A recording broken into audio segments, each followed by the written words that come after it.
Yang ke-19, bagaimana sikap kita terhadap mereka yang berdosa? Saya bacakan Galatia 6 ayat 1. Adalah sebuah tanda penting lainnya tentang keadaan kerohanian kita. Ya, saya bacakan Galatia 6 ayat 1. Saudara-saudara, kalau seorang kedapatan melakukan pelanggaran, maka kamu yang rohani harus memimpin orang itu ke jalan yang benar dalam roh lemah lembut, sambil menjaga dirimu sendiri supaya kamu jangan kena pencobaan. Kalau ada saudara seiman, katakanlah sesama hamba Tuhan Sami jatuh dalam dosa, ada beberapa reaksi yang salah. Yang pertama, kita kritik. Yang kedua, kita keras terhadap dia. Yang ketiga, kita kasar. Yang keempat, kita bilang, udah kubilang kan. Yang kelima, kita bilang, udah terlalu parah itu. Walaupun diampuni Tuhan, kau enggaknya bisa lagi kau balik melayani. Tidak ada pertolongan Tuhan bagimu. Jangan demikian Bapak Ibu Saudara. Kalau Zoe ada di dalam kita tahu kerinduan hati Tuhan mengampuni, memulihkan. Daud berkata di Mazmur 3 ayat 3, banyak orang yang berkata tentang aku, baginya tidak ada pertolongan dari Allah.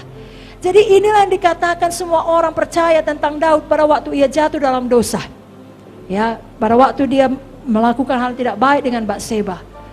Lalu anaknya mati, dia menjalani disiplin yang berat. Lalu orang berkata, tidak ada harapan bagi Daud. Tuhan sudah selesai berurusan dengan Daud.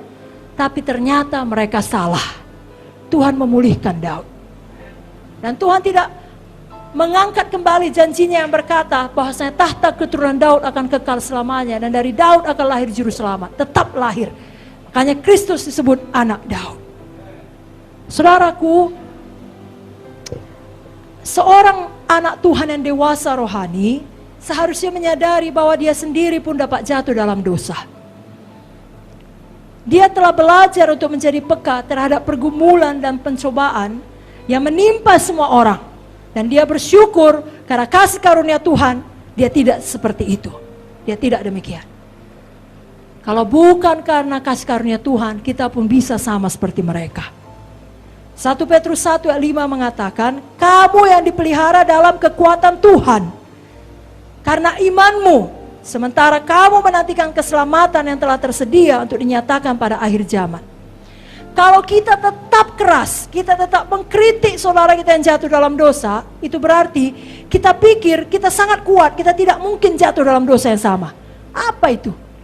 Udah hamba Tuhan najis, kalau aku takkan bisa seperti itu. Jangan demikian. Saudara bisa tidak seperti itu bukan karena kekuatan saudara, karena kasih karunia Tuhan. Kalau kita tetap keras, itu berarti kita tidak peka terhadap penderitaan yang dirasakan oleh orang lain. Kita mau menggosipkannya, padahal seharusnya kita berbelas kasihan. Sakit dia tuh karena ini. Begini dibuatnya, makanya itu menimpa dia. Nggak ada baiknya, itu bukan Zoe. Itu ucapan yang membawa kematian, nggak ada baiknya. Berikanlah ucapan-ucapan yang membawa pemulihan. Kalau kita tetap keras, berarti kita nggak punya hal penting untuk dikerjakan. Pak Munti selalu bilang, itu yang sibuk ngurus hal cimik-cimik, tidak punya visi. Saudara harusnya punya visi besar untuk hidup saudara, hidup anak-anak saudara, untuk sidang saudara. Saudara tidak mengurusi orang-orang yang jatuh dalam dosa, lalu menghakimi mereka. Kerinduan Tuhan adalah memulihkan. Bila kita termasuk orang yang cepat sekali menghakimi, kita perlu bertobat sungguh-sungguh. Itu bukan hatinya Tuhan. Hatinya Tuhan lagi-lagi selalu mau memulihkan dan memberi kesempatan kepada orang untuk bertobat. Saudaraku, mari kita jadi ya orang baik, bukan orang kejam terhadap orang yang jatuh dalam dosa. Orang baik itu bagaimana? Saya bacakan Kisah 4 ayat 36. Kisah para Rasul 4 ayat 36. Dan Kisah 11 ayat 22 sampai 24. Saya bacakan dulu Kisah 4 ayat 36. Demikian pula dengan Yusuf yang oleh rasul-rasul disebut Barnabas. Artinya anak penghiburan, seorang Lewi dari Siprus. Ayat yang berikutnya Kisah 11 ayat 22 sampai 24. Maka sampailah kabar tentang mereka itu kepada jemaat di Yerusalem. Lalu jemaat itu mengutus Barnabas ke Antioquia. Setelah Barnabas datang dan melihat kasih karunia Allah, bersukacitalah ia. Ia menasihati mereka supaya mereka semua tetap setia kepada Tuhan. Karena Barnabas adalah orang baik, penuh dengan Roh Kudus dan iman. Sejumlah orang dibawa kepada Tuhan. Jadi nama sebenarnya tadi kita baca di dalam kisah 4, Yusuf. Kenapa disebut Barnabas? Dalam bahasa Inggris anak penghiburan, son of encouragement. Encouragement datang dari kata paraklesis. Asal mulanya parakletos. Itu adalah kata yang dipakai untuk menggambarkan Roh Kudus. Makanya di ayat ini dikatakan orang baik, penuh Roh Kudus, penuh iman. Jadi kalau kita mau jadi orang baik terhadap orang-orang yang berdosa, kita penuh iman, dia bisa berubah. Ya, son of encouragement, penghiburan, selalu menghibur, nama dia Yusufnya.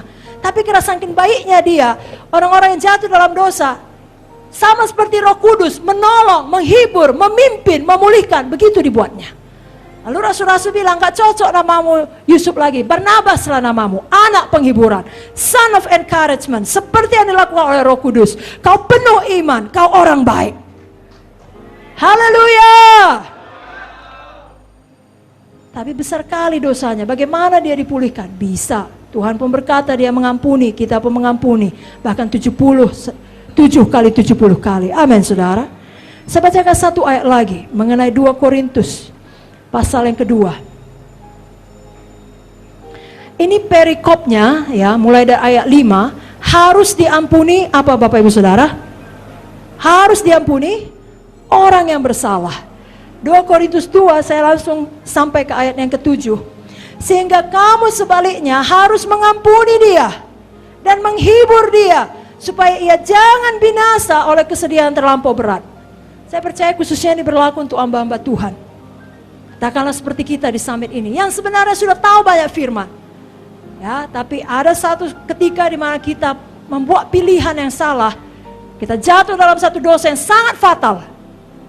Firman Tuhan mengajarkan kepada kita yang lain, sudah cukup teguran yang keras, ampuni dia, jangan dia binasa oleh kesedihannya. Karena tingkatannya tidak lagi jemaat biasa, dia pun sudah tidak tahan. Sudah mengerti? Justru kita harus ampuni dia, dan kita berdoa, dia dipulihkan oleh Tuhan. Sekali lagi, kalau sikap kita selama ini sangat keras, dan bukan maksud kita jahat, kita pikir memang begitulah seharusnya. Tapi malam ini kita terima terang yang baru. Kita terima pewahyuan. Saya berdoa Roh Kudus menolong kita mempraktekkannya. Haleluya!